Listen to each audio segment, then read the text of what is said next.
Je suis Estelle Ferrarez, je suis professeure de philosophie morale et politique à l'université de Picardie-Jules Verne. Je suis membre de l'Institut universitaire de France. J'ai écrit un ouvrage intitulé Le marché de la vertu, une critique de la consommation éthique, qui est paru chez Vrin à l'automne 2023.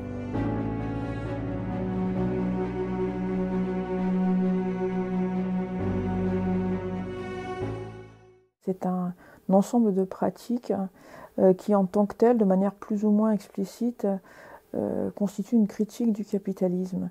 Et c'est quelque chose donc, qui s'est énormément généralisé en quelques années, jusqu'à constituer un régime d'évidence, aussi bien dans les usages que dans les discours, et qui repose sur la conviction qu'il est possible de corriger le marché par le marché.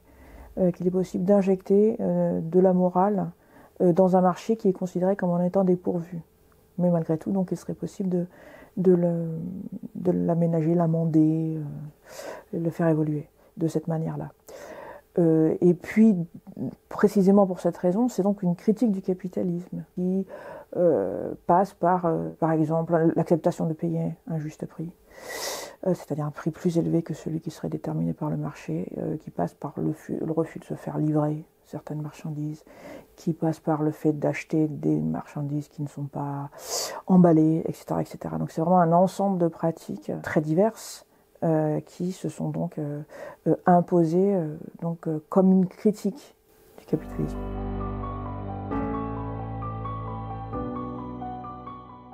La consommation éthique repose sur l'idée qu'il y aurait la possibilité de faire preuve d'un certain souci des autres et que cette intention morale, eh bien, elle peut se maintenir et voire se diffracter sur le marché.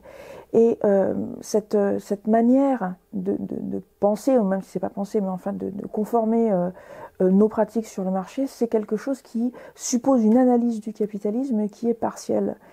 Et qui précisément pour cette raison va rater son but. C'est-à-dire que dans la mesure où il y a donc tout un pari qui est fait sur la mesure, entendue dans son double sens, d'un compte et donc d'une modération, permettrait à elle seule d'amender ou de transformer le capitalisme, de corriger ses plus grandes injustices. Et en fait, dans la mesure même où il y a une sorte de pari sur la modération, si on renverse, si vous voulez, le raisonnement ou ce qui en tient lieu qui est tenu, on voit que le capitalisme et sa logique de profit et d'accumulation est imputé à quelque chose qui serait donc l'absence de modération. Et c'est ce que j'appelle une forme d'humeur, voire d'humeur prédatrice, qui est effectivement un vocabulaire qu'on retrouve beaucoup dans toute une série d'ouvrages qui portent sur les excès du capitalisme contemporain, du capitalisme financier, mais pas seulement. Donc il y aurait cette espèce d'hubris qui amènerait à des formes d'appropriation brutale du monde et qui serait liée à quelque chose qui serait presque d'origine anthropologique, ou en tout cas qui serait cultivé par les êtres humains socialisés dans la forme de vie capitaliste, et qui est donc cette espèce de soif, de faim vraiment presque carnivore, et d'une possession qui tourne en fait à la destruction, c'est-à-dire posséder quelque chose, c'est vraiment le détruire, l'avoir complètement à sa disposition. Donc, la façon de penser la correction de ça, c'est donc de faire preuve de mesure, de modération, de s'abstenir d'un trop grand appétit, de s'abstenir d'épuiser les ressources de la nature ou d'épuiser les forces du travailleur. Et donc cette mesure passe par les choix que nous faisons en tant que consommateurs, et de cette manière-là, donc le capitalisme serait corrigé. Ça, c'est la chose. Sauf que, en fait, il y a toute une série de mécanismes qui sont en jeu dans l'accumulation du capital, dans la logique du capitalisme, qui sont complètement laissés hors de cette analyse, et qui fait donc que finalement le capitalisme et le marché, c'est pas tout à fait la même chose, donc continue, persévère et continue à s'étendre sans aucun problème, précisément parce que la critique, elle est partielle. Et c'est par exemple ce qu'on voit très clairement dans toute une série de désajustements dont nous sommes tous les témoins en permanence, les désajustements entre ce que nous tentons et les résultats ça va avoir sur le marché. C'est-à-dire lorsque, par exemple, nous tentons de corriger un certain tort qui serait fait à la nature. Par ces pratiques-là même, un autre tort est infligé à une autre partie de la nature ou à d'autres agents. L'exemple typique, mais il y en existe des dizaines, c'est par exemple la voiture électrique, qui était donc supposée, et qui de fait permet de faire décroître la consommation d'énergie fossile, mais dont on s'est rendu compte au bout d'un certain temps que donc ça supposait l'extraction de minerais extrêmement rares, extraction qui était menée d'une manière qui épuisait complètement un certain nombre de territoires et voire qui était le lieu de violence pour la population qui y vivait. Bon. Et en fait, on va avoir toute une série de choses comme ça. Vous achetez des couches lavables, ça entraîne une consommation d'eau absolument considérable, etc., etc. Donc il y a toute une série de désajustements que nous-mêmes, y compris lorsque nous consommons éthiquement, nous voyons bien, mais il y a une tendance à considérer que peut-être il y aurait derrière tout cela une intensité dans nos pratiques et dans notre vertu qui ne serait pas suffisante. L'idée que ça échoue, peut-être parce qu'on n'essaye pas suffisamment fort, suffisamment bien, mais qu'en faisant avec davantage d'intensité, ça permettrait d'aboutir. Ce que j'essaie de dire, c'est que non, au contraire, il faut prendre au sérieux le fait que systématiquement, ça donne lieu à un désajustement, que ça produit un autre tort, et que donc en réalité, ça nous donne la preuve, ou en tout cas les éléments d'information sur le fait que le marché est complètement indemne, imperméable, voire rétif à toute tentative d'injection de la morale. Et donc en fait, il va détourner nos intentions, en faire autre chose. Donc tant qu'on continue à s'obstiner dans cette question de la modération, on ne prend pas en compte une analyse du capitalisme dans toute sa complexité et dans toute sa dimension systémique, cette consommation éthique ne peut qu'échouer. Voilà, donc ça c'est le premier élément.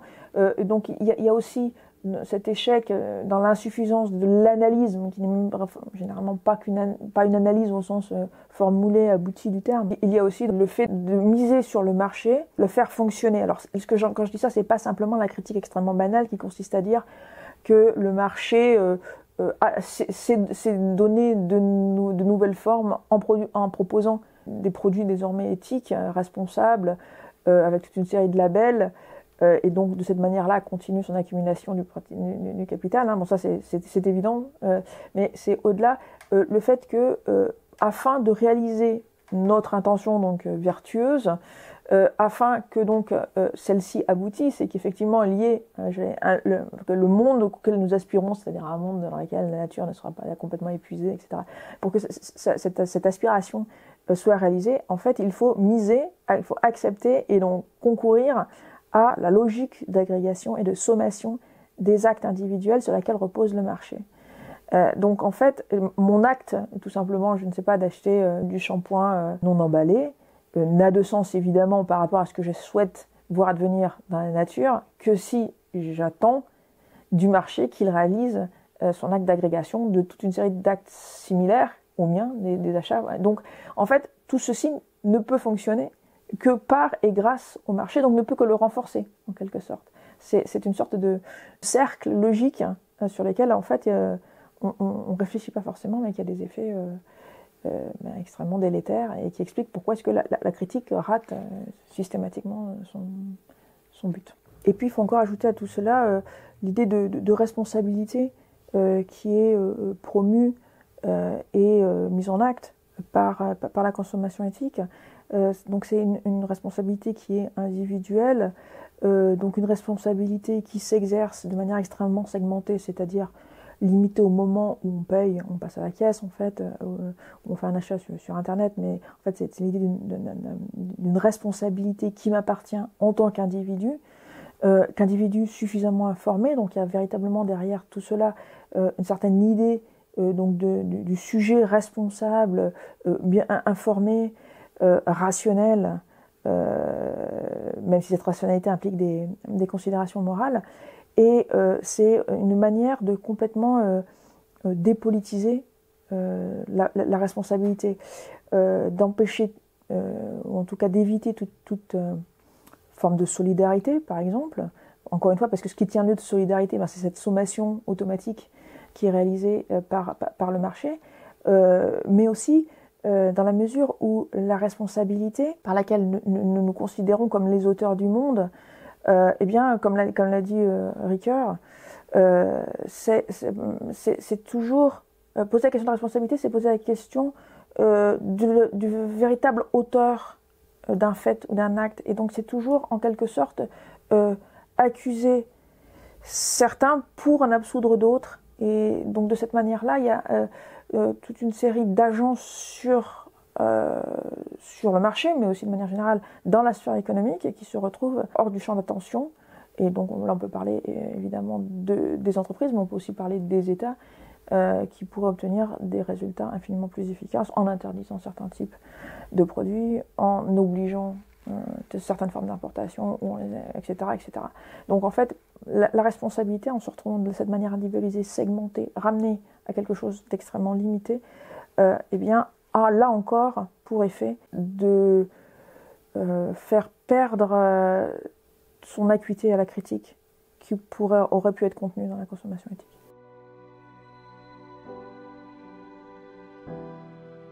C'est pas seulement donc une critique qui raterait son but, mais c'est qu'en réalité, la manière même qu'a la consommation éthique de fonctionner renforce une certaine forme marchandise qui n'est pas simplement ce qui se passe à un moment un temps T entre une offre et une demande, mais qui est aussi un ensemble de catégories de pensée, de manières de se relater les uns aux autres, qui constitue une véritable totalité sociale. Et là, lorsque je parle de ça, je me réfère beaucoup à Adorno, qui a parlé de cette idée d'une forme marchandise, du fait que le marché, enfin suivant Marx bien évidemment, le fait que le marché est quelque chose qui impose sa forme bien au-delà de ce qui est vendu dans cet espace. Et donc une des choses qui caractérise cette forme, c'est la commensurabilité. Donc ça, c'est l'expression qui est utilisée donc notamment avec Horkheimer dans la dialectique de la raison, dans laquelle en fait il dit que dans la forme de vie capitaliste, donc il est institué une commensurabilité généralisée, c'est-à-dire que tout est mesurable, et là on retrouve cette idée de mesure à laquelle je faisais allusion tout à l'heure, tout est comparable l'un à l'autre, et donc tout est équivalent l'un à l'autre, au sens où il est possible d'établir une équivalence de tout avec tout. Et ceci est rendu possible en passant par la monnaie. Là aussi, c'est une idée marxiste, mais qui va vraiment trouver une cardinalité dans la réflexion sur le capitalisme d'Adorno et dans une moindre mesure d'Horkheimer. Et en fait, ce que j'essaye de montrer, c'est que c'est quelque chose qui va prendre une sorte d'élan avec la consommation éthique, dans la mesure où, dans la façon même que nous avons de critiquer le capitalisme, en fait, nous sommes perpétuellement en train d'opérer des formes d'équivalence, notamment parce que c'est fortement imposé l'idée de compensation. Alors déjà, dans un premier temps, il y a tout un vocabulaire économique qui consiste à transformer les torts qu'on peut infliger par exemple à la nature ou à des corps de travailleurs par exemple en externalité, c'est-à-dire en fait en faire des coûts. On dit, soit explicite ou pas, que donc on peut transformer un dommage en coût et donc réparer ce dommage par un prix qui serait payé. Et donc là, on a une manière d'opérer ces équivalences. Tout va être transformé en quantité, fondu dans une quantité qui ensuite elle-même va permettre d'être comparée à d'autres quantités et donc permettre des systèmes de compensation. Donc ce qu'on voit recommandé par tout un certain nombre d'agences, par exemple européennes. Et ce que j'essaye de dire, c'est que cette manière de penser, c'est pas simplement quelques agences plus ou moins malveillantes qui en seraient responsables, mais c'est en fait nous, de manière en tant que consommateurs et en tant que consommateurs éthiques, c'est nous-mêmes qui participons de tout cela. Par exemple, en manipulant systématiquement la catégorie d'empreinte. En fait, la catégorie de l'empreinte carbone est quelque chose qui nous permet toute une série de justifications et pratiquement d'indulgences. Enfin, on se donne des indulgences par rapport à certains types de pratiques, dans la mesure où cela compenserait, elle se serait compensée par d'autres pratiques. Par exemple, j'ai pas de 4x4, donc je peux prendre la voiture. J'ai pas d'enfant, donc je peux manger de la viande. Enfin bon, toute une série de choses qui se passent par une quantification. Donc des torts et qui sont d'une manière, si vous voulez, pour nous, mentalement, de tout mettre en équivalence et de mettre dans des équivalences qui passent par la quantification et par un prix. Ce qui est exactement, si vous voulez, la manière de se relater au monde, aux autres et à soi-même, qui est requise par le marché. Donc, encore une fois, la consommation éthique ne fait pas que rater son but au sens où elle serait trop modérée, mais véritablement, elle concourt activement à la production de cette totalité sociale conformée par une commensuralité généralisée. Et de cette manière-là, il appartient, in fine, au consommateur éthique de déverser dans le régime de la mesure du compte toute une série de réalités qui n'y étaient pas forcément, comme par exemple la nature ou le temps. En fait, c'est nous-mêmes qui sommes en train de déverser donc ces entités qui en étaient relativement restées indemnes. Par exemple, les déchets qui étaient des choses qui étaient abandonnées par le système économique, ce qui n'était pas forcément bien. C'était quelque chose qui était supposé comme étant rejeté et sortant du système économique. Enfin, c'est quelque chose que donc on va saisir et à nouveau absorber dans un régime d'équivalence, de commensurabilité, etc., etc. Devenir en soi, encore une fois, une manière de distribuer des indulgences, mais aussi de faire du profit, etc., etc. Donc cette généralisation de la commensurabilité, elle est activée par toutes les manières que nous avons de procéder, par toutes les pratiques auxquelles je faisais allusion tout à l'heure. En fait, de manière plus générale, ce qu'on peut dire, c'est que finalement, la consommation éthique confère au marché une agentivité quant à la forme du monde, que de ce fait, elle va retirer aux politiques. Il appartient finalement au marché de faire advenir la nature que je souhaite, la nature avec un N majuscule. Il appartient finalement au marché de faire advenir cette nature rêvée. Et donc il y a véritablement une agentivité, une manière finalement de conférer l'évolution du monde, la marche du monde au marché, qui fait donc qui rend réel des projets qui a priori lui seraient étrangers.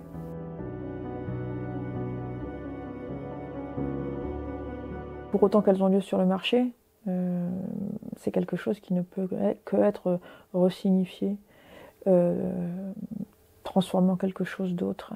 Il y a une nécessaire perte de maîtrise donc des intentions qui les ont animées dès lors qu'elles passent par le marché. En même temps, on peut tout à fait avoir des pratiques responsables ailleurs, penser des formes d'action ou des formes d'organisation qui feraient preuve de responsabilité ou d'éthique, en ce sens qu'il y aurait une considération réelle pour autrui, pour la nature, mais qui ne serait pas mise en acte sur le marché et donc ne supposerait pas l'activation de toutes ces logiques que j'ai tenté de mettre en évidence.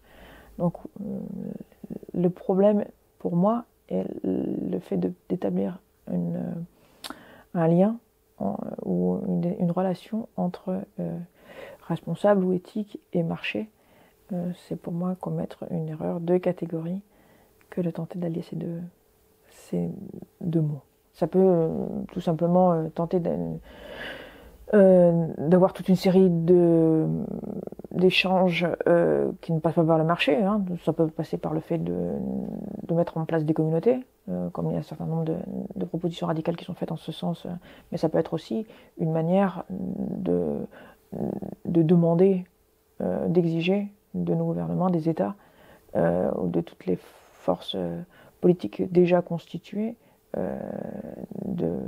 d'intervenir par des politiques publiques, par la loi, par tous les outils politiques constitués, d'une manière qui, encore une fois, rendent impossible certaines pratiques dans la nature ou qui, au contraire, obligent à d'autres, etc., etc. Donc, c'est pour autant qu'on va rendre à la politique la prégnance qui devrait être la sienne, que des pratiques véritablement responsables pourront voir le jour, aussi bien par rapport à la nature que dans le domaine du travail, par exemple, dont j'ai moins parlé jusqu'à maintenant, mais qui sont aussi enjeu dans la manière que nous avons donc de concevoir ce que nous pouvons ou pas consommer.